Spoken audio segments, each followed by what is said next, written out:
Dobrodošli v podcastu Po desnem pasu. Danes se spet javljamo iz Prekmurja, natančneje iz Velike Polane, in danes je z mano tudi tukajšnji kandidat za poslanca v Državnem zboru, gospod Stanislav Horvat. Živijo.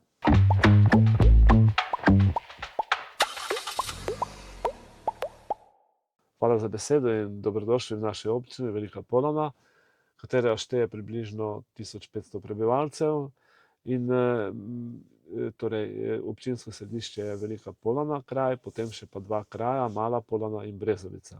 Jaz izhajam sem rojen in živim v najmanjšem kraju, v Brezovici, kjer sem tudi aktiven, društveno aktiven, tako da poskušamo pač v tej mali občini tudi živeti in preživeti. No, lepo. Pa s čim se drugače ukvarjate? Drugače sem zaposlen v Rex Sandozu, torej pri proizvodnji zdravil, trenutno sem na dopustu. Prej moji starši so se pa ukvarjali tudi s kmetijstvom in kmetijstvo je bil tudi, so vedno bile določene težave. Tudi recimo moja mama ima majhno kmečko pokojnino, okrog 200 evrov pa nekaj, kar je brez pomoči nas otrok težko preživela. In tudi razmere recimo v vinogradništvu, tudi imamo vinograd, ki nam drugi obdelujejo tudi. Prej smo pa sami obdelovali in ti ljudje, prebivalci iz teh območij, so včasih nekoč te vinograde obdelovali, to predvsem v Lendavskih Goricah, 15-20 kilometrov so jih hodili obdelovati ali peš, s kolesi, celo s kravjimi vpregami. In je lepo, da mi, čeravno ne vsi, nekateri ohranjamo to tradicijo in hočemo to ohraniti iz spoštovanja do naših prednikov. Ste pa tudi drugače občinski svetnik, ne? Že 20 let. Ja, več kot 20 let sem tudi zaporedoma izvoljen v občinski svet občine Velika Polana in si prizadevamo, da tudi naša občina napreduje in se razvija po najboljših močeh. Kaj pa vas je pognalo v to, da ste šli v politiko? Predvsem, da izboljšamo pač te razmere tu na podeželju, ki niso bile vedno enostavne, lahke.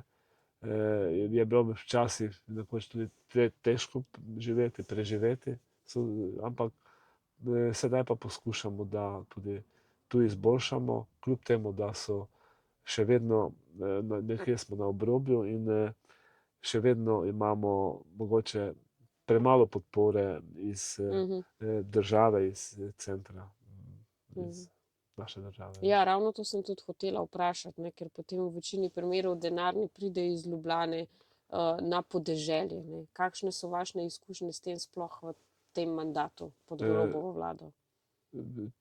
Tu je zdaj bilo v zadnjem času težje, kljub temu, da smo nekaj projektov vseeno dobili, ampak je pa bilo vedno težje. In tudi v kmetijstvu je situacija vedno slabša. Tudi tisti, ki obdelujejo zemljo, težko prodajo svoje pridelke. In tako da situacija je bila iz leta v zadnje leto vedno težja. In zdaj ste v bistvu se spustili v kandidaturo za poslanca. Ja, to je meni en novi izziv, ne, in bom poskušal in si prizadeval, da vse te težave, ki so v preteklosti, pa tudi sedaj, da bi izboljšali in da bi ljudje dostojno živeli in preživeli. Ste pa aktivni zelo tudi v lokalnih društvih, ne, ste mi prej povedali. Tako, bil sem tudi, sam sem se ukvarjal s športom, tudi aktivni rokometaš. Imeli smo tudi žensko rokometno ekipo, ki je celo igrala v prvi slovenski in drugi slovenski ligi. Od tega je ostalo še samo druženje, da se vsako leto družimo. Drugače sem pa bil tudi 4 leta predsednik domačega nogometnega kluba, odnosno športnega društva Polana, ki zdaj še aktivno tekmuje in ga tudi sedaj podpiram na drug način, da grem si ogledati tekme. Bil sem pa tudi v zadnjem času kar nekaj let tudi napovedovalec na teh tekmah, tako da sem stalno prisoten v tem pri tej društveni dejavnosti. Posebej sem še pa aktiven v naši vasi, kjer imamo tudi prostovoljno gasilsko društvo, ki je edino društvo in je gonilna sila tudi za vse druge zadeve, ne samo za gasilstvo. Tam sem bil dolgoletni tajnik, sedaj sem pa predsednik nadzornega odbora. In to naše društvo torej izvaja tudi druge aktivnosti, od aktivnosti v adventnem času, postavitev adventnega venca, postavitev jaslic, božičkovanje, tudi martinovanje, potem še razne druge aktivnosti prek leta, torej to naše, ne vem, ogled poletov v Planici, vse eno društvo pa zelo aktivno in vse druge aktivnosti tudi izvajamo. Se pravi, imate kar pestro dogajanje v bistvu, Tako. ne? Zdaj, kaj pa pravite na to? V Sloveniji imamo tudi kar nekaj tako imenovanih nevladnih organizacij, ki ponavadi samo služijo širjenju neke propagande, ponavadi za levi politični pol, ne? In te so bogate financirane iz proračuna, tudi iz tujine smo videli, recimo Mirovni inštitut, Inštitut 8. marec. Po drugi strani pa takšna lokalna društva, katerih del ste tudi vi, dostikrat morajo prositi za donacije. Ne? Je to pošteno? To ni pošteno in zelo žalostno, da te nevladne organizacije dejansko ne naredijo nobene dodane vrednosti. Mi se pa trudimo z nekimi minimalnimi sredstvi, ki jih dobimo tudi iz proračuna, in pa predvsem s svojimi lastnimi sredstvi, ki jih zberemo, da potem lahko preživimo in da lahko delujemo. In v prihodnosti bi se to moglo menjati in jaz mislim, če bomo zmagali, da bomo to takoj na začetku zamenjali, da bodo ta društva dobila samo sredstva pod temi pogoji, če bodo delala neko dodano vrednost in za vse ljudi. Ja, res je. Zdaj, prej smo se tudi pogovarjali z gospodom iz tega okolja, ki je 12-kratni prvak v oranju, če se ne motim, in je povedal, da je stanje v kmetijstvu zelo slabo. Zdaj, kako to reševati? Mi imamo tudi kmetijsko ministrico, ki podpira Mercosur, ki je uničujoč za slovenskega kmeta. Kaj je tu narediti na tem področju? V kmetijstvu, kot je sam gospod povedal, Jože, je vsako leto slabše, predvsem pa pod to vlado se je stanje vsako leto slabšalo, torej ti kmetje enostavno manj zaslužijo, bi rekel, in komaj preživijo. Tako da tudi v tem primeru tudi ta sporazum je škodljiv za kmete, ker bodo prišli poceni izdelki. Že sedaj jih težko, nekatere izdelke kot krompirje, ker se uvaža, jih težko prodajajo. Tudi moji sosedje tam imajo površine kar precejšnje in teh pridelkov jih težko prodajo, če jih pa prodajo, pa za nizko ceno. Tako da razmere so res slabe in jaz mislim, da je tu naloga tudi naša v prihodnje, da če bomo prišli v vlado, da to izboljšamo, to stanje.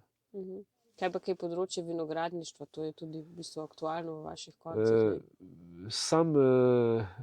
Sami imamo tudi vinograd, ki so ga naši predniki nekoč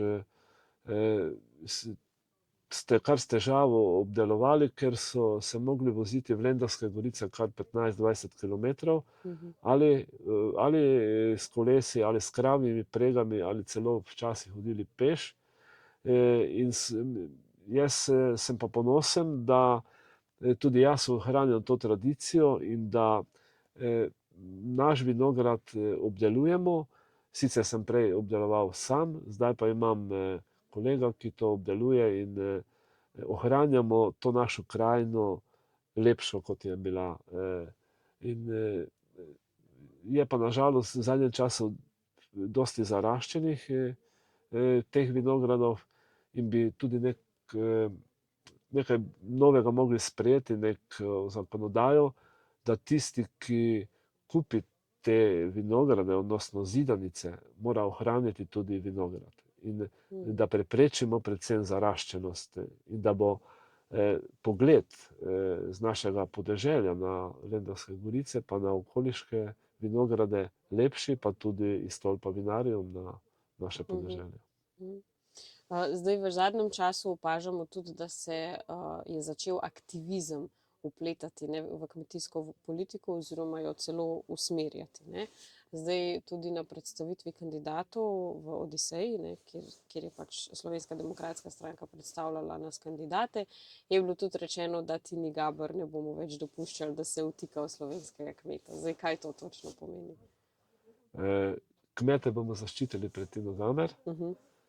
To pomeni, da bomo predvsem, da bomo tako zakonodajo sprejeli, ki bo omogočila sobivanje. Torej, kmeta in recimo tudi divjadi, zveri, in da bomo potem lahko ohranili to naše podeželje lepo in bodo tudi mladi prevzemniki kmetij prevzeli te kmetije in začeli obdelovati zemljo. Predvsem pa tu moramo potem pozornost dati družinskim kmetijam in tudi podporo, torej podpirati te družinske kmetije. Pa tudi v bistvu zdaj zelo veliko birokracije, ne, v kmetijstvu. To je pa očitno preveč birokracije, samo vodenje teh knjig je za kmeta nedopustno, ker vzame preveč časa in on mora opravljati ta dela na kmetiji in je to nedopustno. Torej, zmanjšati te birokratske ovire, bi rekel, in uvesti pavšalne, torej pavšal, ne pa neki davek od kmetijstva, kakokoli.